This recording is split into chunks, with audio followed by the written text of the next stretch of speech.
नमस्कार, स्वागत है आपका दिल्ली एनसीआर दिन भर में आपके साथ। मैं हूं मुकेश गुप्ता। ये बुलेटिन की शुरुआत करते हैं, लेकिन सबसे पहले एक नजर डालेंगे अभी तक की हेडलाइंस पर।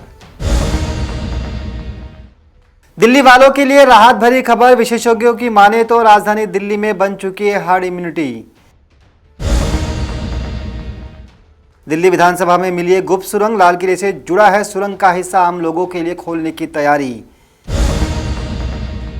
यूएनएचआरसी के बाहर अफगानियों के प्रदर्शन से वसंत विहार के लोग परेशान। हाईकोर्ट ने दिल्ली और केंद्र सरकार से मांगा जवाब। दिल्ली के एम्स में 25 अक्टूबर से अनिश्चितकालीन हड़ताल पर जाएंगे स्टाफ कर्मी। एम्स के 3 यूनियनों ने दिया हड़ताल का नोटिस। राजधानी में चोरी के आरोप में पेड़ से बांधकर युवक की पिटाई, मौके पर मौत, जांच में जुटी पुलिस। अब खबरें विस्तार से। देश के कई दक्षिणी राज्यों में इन दिनों भले ही कोरोना के केस लगातार बढ़ते हुए नजर आ रहे हो, लेकिन राजधानी दिल्ली वासियों के लिए एक अच्छी खबर है। जी हां, हेल्थ एक्सपर्ट की माने तो दिल्ली में पिछले कई दिनों से कोविड केस की संख्या 100 से कम है। इसके साथ ही जो सीरो सर्वे रिपोर्ट है वो भी इशारा कर रही है कि दिल्ली के लोगों की हर्ड इम्यूनिटी बन चुकी है। इसका मतलब साफ है कि दिल्ली में तीसरी लहर का संभावित खतरा अब काफ़ी कम है। देखिए, विशेषज्ञ किस आधार पर ये पूरी रिपोर्ट तैयार कर रहे हैं और क्या वाकई दिल्ली में कोरोना की तीसरी लहर का खतरा अब कम हो चुका है, इसी को लेकर देखिए हमारी खास रिपोर्ट। राष्ट्रीय राजधानी दिल्ली में कोरोना का कहर कम होता नजर आ रहा है। पिछले 45 दिनों में कोरोना का ग्राफ स्थिर है। रोजाना के मामले 100 से कम हैं। देश में संक्रमण के जितने मामले आ रहे हैं उनमें दिल्ली के महज 0.10% हैं। विशेषज्ञों का मानना है कि राजधानी में कोरोना के खिलाफ हर्ड इम्यूनिटी बन चुकी है। करीब 66% आबादी को टीके की पहली खुराक भी लग गई है। इससे लंबे समय से वायरस से हालत नियंत्रण में है। टीकाकरण की बढ़ती रफ्तार और किसी नए वेरिएंट के न होने से अब अगली लहर का खतरा भी कम हो गया है। अगर पिछले साल की बात करें तो कोरोना की शुरुआत के बाद राजधानी में ऐसा पहली बार है जब 3 महीने से संक्रमण के मामलों में बढ़ोतरी नहीं हो रही है। रोजाना औसतन 75,000 जांच होने पर अब सिर्फ औसतन 37 मामले रोजाना आ रहे हैं। सक्रिय मरीज भी 400 से कम रह गए हैं। दूसरी लहर में जो दैनिक मामले 28,395 तक पहुंच गए थे, वो पिछले महीने 17 तक आ गए थे। मौत के मामले जो 400 पार पहुंच गए थे, अब 1 तक सिमट गए हैं। 45 दिन से दैनिक मामले 100 से कम बने हुए हैं और संक्रमण की दर भी 0.10% से कम है। पिछले साल कोरोना की शुरुआत के बाद ऐसा पहली बार है जब करीब 2 माह से वायरस में स्थिरता बनी हुई है। दिल्ली के मौजूदा हालात को लेकर सफदरजंग अस्पताल के कम्युनिटी मेडिसिन विभाग के अध्यक्ष डॉक्टर जुगल किशोर का कहना है कि दिल्ली में रोजाना 70,000 से ज्यादा जांच हो रही है।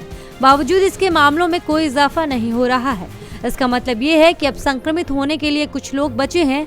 दूसरी लहर के दौरान ही करीब 90% आबादी कोरोना से संक्रमित हो चुकी है। लिहाजा यहाँ संक्रमण के खिलाफ हर्ड इम्यूनिटी विकसित हो गई है।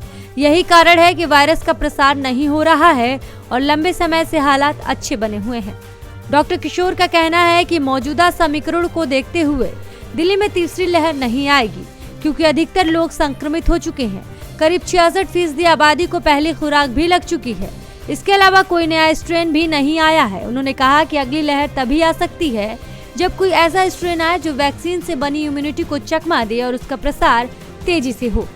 वहीं दिल्ली में बीते 24 घंटे में कोरोना वायरस के 39 नए मामले सामने आए हैं और इस दौरान 38 लोगों ने कोरोना से जंग जीती। दिल्ली में अब पॉजिटिविटी रेट 0.06% हो गया है। स्वास्थ्य विभाग की तरफ से जारी ताजा आंकड़ों के मुताबिक दिल्ली में अब 344 एक्टिव मामले हैं। ब्यूरो रिपोर्ट, नवोदय टाइम्स, नई दिल्ली।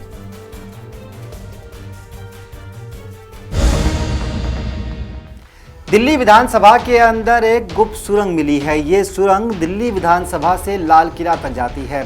खुद विधानसभा अध्यक्ष रामनिवास गोयल ने इस बात की पुष्टि की है। आपको बता दें कि दिल्ली विधानसभा अध्यक्ष की माने तो आने वाले समय में ये सुरंग आम लोगों के लिए भी खोली जा सकती है। आपको दिखाते हैं कैसी है ये सुरंग और पहले के ज़माने में इस सुरंग का अंग्रेज किस काम के लिए इस्तेमाल करते थे। दिल्ली विधानसभा में एक सुरंग मिली है जिसका रास्ता लाल किले तक जाता है, जिसकी मरम्मत की जा रही है और आम लोगों के लिए खोलने की तैयारी हो रही है। दिल्ली विधानसभा के अध्यक्ष रामनिवास गोयल ने इसकी जानकारी देते हुए बताया कि सुरंग का निर्माण कब हुआ। इसके बारे में अभी तक कोई स्पष्ट जानकारी नहीं है, लेकिन माना जाता है कि स्वतंत्रता आंदोलन के दौरान हिंसा से बचने के लिए अंग्रेजों ने सुरंग का इस्तेमाल किया था। इस सुरंग का इस्तेमाल अंग्रेज करते होंगे ताकि उन्हें नुकसान न पहुंचे। गोयल ने कहा कि दिल्ली विधानसभा को 1912 में कोलकाता से दिल्ली राजधानी स्थानांतरण करने के बाद केंद्रीय विधानसभा के रूप में इस्तेमाल किया जाने लगा। इसके बाद 1926 में इसे कोर्ट में बदल दिया गया था और अंग्रेज स्वतंत्रता सेनानियों को कोर्ट लाने के लिए सुरंग का इस्तेमाल किया करते थे।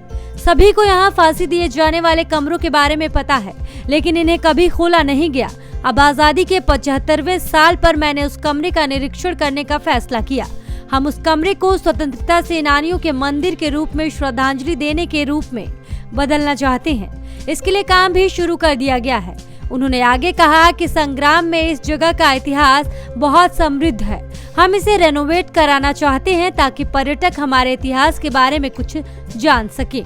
गोयल ने बताया कि हमने इस सुरंग की शुरुआत ढूंढ निकाली है, लेकिन इसे आगे खोदा नहीं गया है। जल्द ही हम सुरंग की मरम्मत करेंगे, इसके बाद आम लोग इसे देख सकेंगे। हमें उम्मीद है कि सुरंग की मरम्मत का काम अगले साल 15 अगस्त तक पूरा हो जाएगा। पर्यटन विभाग को शनिवार और रविवार को विधानसभा में लोगों को लाने की अनुमति दी जाए। इसके अनुरूप मैं विधानसभा का ढांचा तैयार कर रहा हूँ। इसके साथ ही उन्होंने कहा कि फांसी घर को भी आम लोगों के लिए खोलने की तैयारी हो रही है। ब्यूरो रिपोर्ट, नवोदय टाइम्स, नई दिल्ली। दिल्ली के वसंत विहार स्थित UNHCR दफ्तर के बाहर पिछले कई दिनों से अफगान शरणार्थी विरोध प्रदर्शन कर रहे हैं। इस प्रदर्शन की वजह से इस इलाके के आसपास रहने वाले लोगों को खासी परेशानियों का सामना करना पड़ रहा है। इसी को लेकर कोर्ट ने दिल्ली सरकार और केंद्र सरकार से जवाब तलब किया है। दिल्ली के वसंत विहार में UNHCR ऑफिस के बाहर पिछले कई दिनों से अफगान शरणार्थियों द्वारा प्रदर्शन जारी है, जिससे वहां रहने वाले स्थानीय लोगों को काफ़ी परेशानियों का सामना करना पड़ रहा है। अब इस मसले पर दिल्ली हाई कोर्ट ने दिल्ली और केंद्र सरकार से जवाब मांगा है कि UNHCR के बाहर प्रदर्शन क्यों हो रहा है और कहा है कि इस पर दोनों सरकार फैसला जल्द से जल्द लें। यदि ऐसा नहीं हो पाया तो कोर्ट इस मसले पर आदेश जारी करेगा। हालांकि इसके जवाब में केंद्र सरकार का कहना है कि प्रदर्शनकारी यहां स्वेच्छा से नहीं है, उनकी कुछ मजबूरी है जिसकी वजह से वो सभी यहां इकट्ठा हुए हैं। हम सभी को शरणार्थियों का दर्द समझना होगा। वहीं दिल्ली पुलिस ने हाई कोर्ट को बताया कि हमने UNHCR कार्यालय के बाहर खड़े अफगान प्रदर्शनकारियों को इकट्ठा होने की अनुमति नहीं दी है। ये एक संवेदनशील मुद्दा है और इसके अंतर्राष्ट्रीय प्रभाव होने की संभावना है, इसीलिए हमने उन्हें हटाने के लिए सख्ती नहीं बरती है। बता दें, वसंत विहार वेलफेयर एसोसिएशन ने UNHCR के बाहर प्रदर्शन कर रहे लोगों को हटाने की मांग को लेकर हाईकोर्ट में याचिका दायर की है, क्योंकि उनके इलाके में कोरोना काल में 500 से ज़्यादा प्रदर्शनकारी इकट्ठा हुए हैं और कोरोना प्रोटोकॉल का भी पालन नहीं किया जा रहा है, जिससे वहां के लोगों को कोरोना का डर सता रहा है। बता दें, इस फैसले पर अगली सुनवाई 7 सितंबर को होनी है। Bureau report, Navodaya times, Delhi.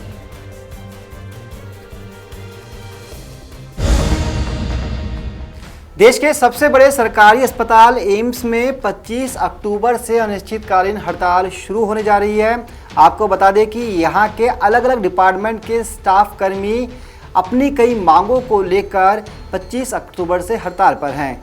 माना जा रहा है कि इतने बड़े पैमाने पर हड़ताल हुई तो मरीजों को काफ़ी परेशानियों का सामना करना पड़ सकता है। सालों से लंबित अपनी मांगों को लेकर एम्स के नर्सिंग स्टाफ, कर्मचारी और अफसर अब आर पार की लड़ाई के मूड में हैं। एम्स के लगभग 16,000 कर्मचारी 52 दिन बाद यानी 25 अक्टूबर से एक साथ हड़ताल पर जाने वाले हैं। इन 16,000 कर्मचारियों, नर्सिंग स्टाफ का प्रतिनिधित्व करने वाली तीनों एसोसिएशन ने मिलकर 25 अक्टूबर से एम्स में हड़ताल करने की अग्रिम सूचना एम्स प्रशासन को दी है। देखिए, हम डेमोक्रेटिक कंट्री में रह रहे हैं और जैसे एक नागरिक का अधिकार होता है उसी तरीके से हम कर्मचारी अपने अधिकारों का यूज करते हुए सारे लीगल फॉर्मेलिटीज़ को ध्यान में रखते हुए जितने भी इसमें एक्ट है, आईडी एक्ट है, जितने भी उनको सभी को ध्यान में रखते हुए हमने एक लीगल नोटिस माननीय निदेशक महोदय को दिया है और उनमें वो सभी महत्वपूर्ण डिमांडें हैं जिन डिमांडों पे गौर करने से एम्स को बचाया जा सकता है, एम्स के कर्मचारियों को बचाया जा सकता है और जो एम्स के एम्प्लॉय लगातार लोगों की सेवा कर रहे हैं इस माध्यम से उसको और भी मजबूत बनाया जा सकता है। आपने इतना 50 दिन से ज़्यादा का समय क्यों लिया? एक्चुअल क्या है कि सर जो स्वास्थ्य सेवाएं हैं आज पूरा देश या दुनिया एम्स की तरफ देखती है, कोरोना से पहले भी और कोरोना के बाद भी। जो हमने मैनेजमेंट दिया है और मैं तो ये कहूँगा कि हमारे जो निदेशक महोदय हैं उन्होंने जिस तरीके से इस पे काम किया है और सरकार की मदद की है उस तरीके से एम्स एक बहुत बड़ा नाम है और इस नाम को देखते हुए आज इसके कर्मचारी अगर सरकार के रवैये से दुखी हैं, आहत हैं, तो मैं मानता हूं कि इन सेवाओं को देखते हुए भारत सरकार को खुद सामने आना चाहिए और निदेशक महोदय से पूछना चाहिए कि आखिर आपके कर्मचारी स्ट्राइक पे क्यों हैं। इसलिए हमने एक लंबे समय का टाइम दिया सरकार को इन सभी मांगों पे गौर करने का और हमारे निदेशक महोदय हैं जो डॉक्टर सर गुलेरिया सर उनको सम्मान देने का। ये अगर उनको सम्मान मिलेगा कि हमारी मांग को सुना जाएगा उनके मार्फत तो पूरे एम्स के एम्प्लॉयों को बड़ी खुशी होगी और शायद हमें स्ट्राइक की तरफ जाने की जरूरत भी ना पड़े। स्ट्राइक में तीनों यूनियनों के अध्यक्षों एएनयू के हरीश काजला, केयू के सत्यप्रकाश कालिया और ओए के अजीत सिंह ने 25 अक्टूबर से शुरू होने वाली अनिश्चितकालीन हड़ताल के बारे में एम्स निदेशक को एक संयुक्त ज्ञापन सौंपा है। संघ अध्यक्षों ने एक संयुक्त बयान में कहा है कि उनकी प्रशासन के साथ कई बैठकें हो चुकी हैं लेकिन मांगे अब भी लंबित हैं।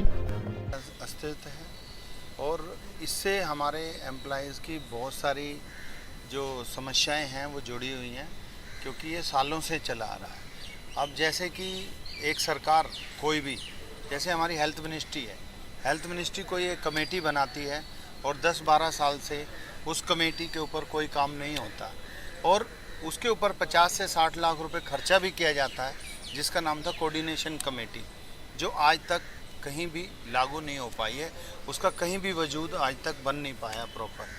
और बहुत सारी ऐसी चीज़ें जो एम्प्लॉय के उसमें जानी चाहिए, कैडर रिव्यू है वो नहीं हो पाया और हम लोग मीटिंग्स करते हैं, यहाँ भी करते हैं, अपने प्रशासन से भी करते हैं और अपने हेल्थ मिनिस्ट्री में भी हमारी मीटिंग्स होती हैं लेकिन रिजल्ट कुछ नहीं निकलता है, रिजल्ट फिर वही है।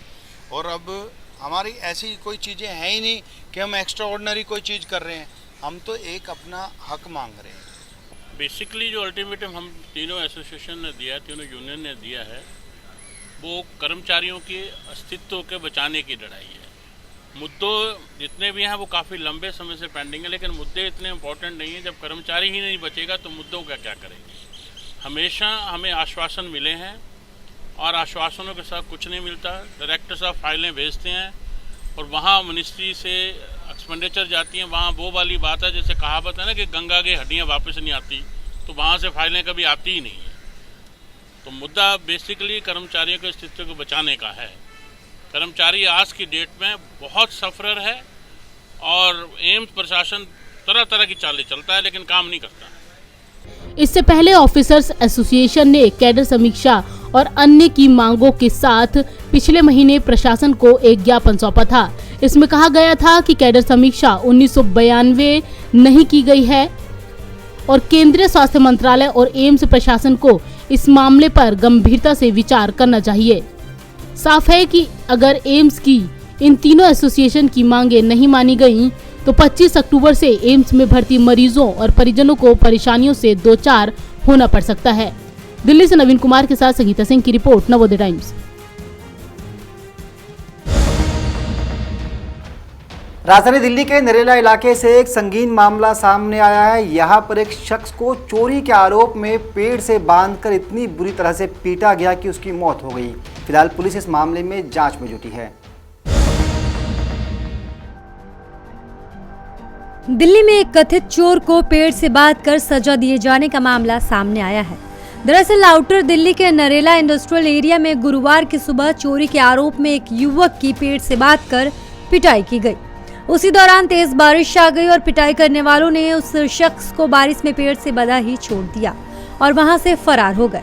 युवक वहां बंधा तड़पता रहा और कुछ देर बाद उसकी दर्दनाक मौत हो गई।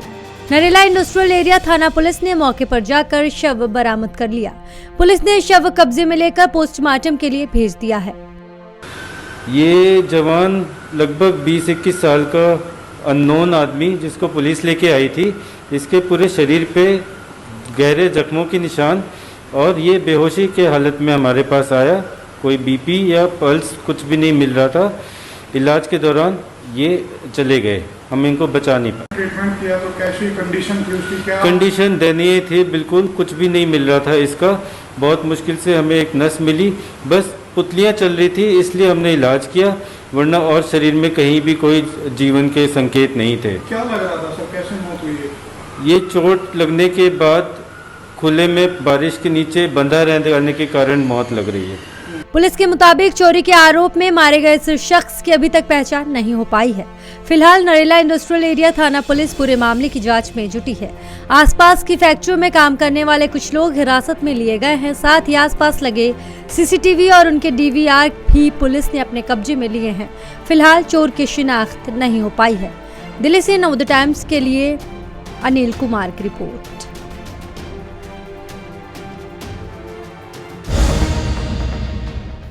तो दिल्ली एनसीआर दिन भर के इस बुलेटिन में फिलहाल के लिए इतना ही। मुझे दीजिए इजाजत, नमस्कार।